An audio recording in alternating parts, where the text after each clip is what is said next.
जिम्मेदारी थोड़ी सी आपकी होगी। जैसे मैंने कहा कि नई गजल पर शायर इतना कॉन्फिडेंट नहीं होता, पुरानी गजलों पर जरा एतमाद ज्यादा होता है। अच्छा, थोड़ी बात ये भी है कि भाई ये जो बाईं तरफ लोग हैं, दाएं फरिश्ते का काम कुछ और है, बाएं फरिश्ते का काम कुछ और है, लेकिन ऐसा काम नहीं है कि वो खामोश रहे, दाद उसे भी देनी चाहिए। मैं शुरू करता हूँ। मैं ये बिल्कुल नई गजल है, थोड़ी मोहब्बत से सुनिए। हिंदुस्तानी तहजीब और हया का एक अलमिया और एक मंजरनामा पेश करता हूँ। 2 मिसरों में अगर इस खाकसार ने कोई कोशिश की हो तो मैं किबला वसीम साहब के कदमों में रखते हुए शेर आप तक पहुंचाता हूँ। कहता हूं कि दुपट्टे कांधों पे थे और सर खुले हुए थे।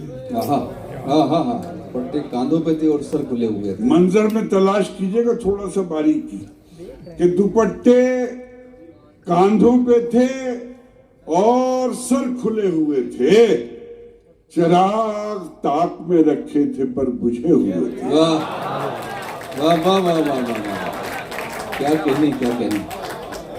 चिराग ताक अपनी आइडेंटिटी के दुपट्टे कांधों पे थे और सर खुले हुए थे, चिराग ताक में रखे थे पर बुझे हुए थे। इसीलिए तो किसी ने नसब नहीं पूछा।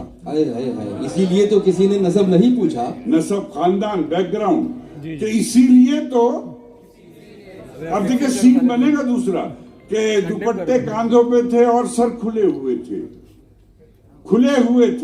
चिराग ताक में रखे थे पर बुझे हुए थे। इसीलिए तो किसी ने नसब नहीं पूछा, तेरी कमीज के सारे बटन खुले हुए थे। साथ थी यारों पिटाई की बरकत।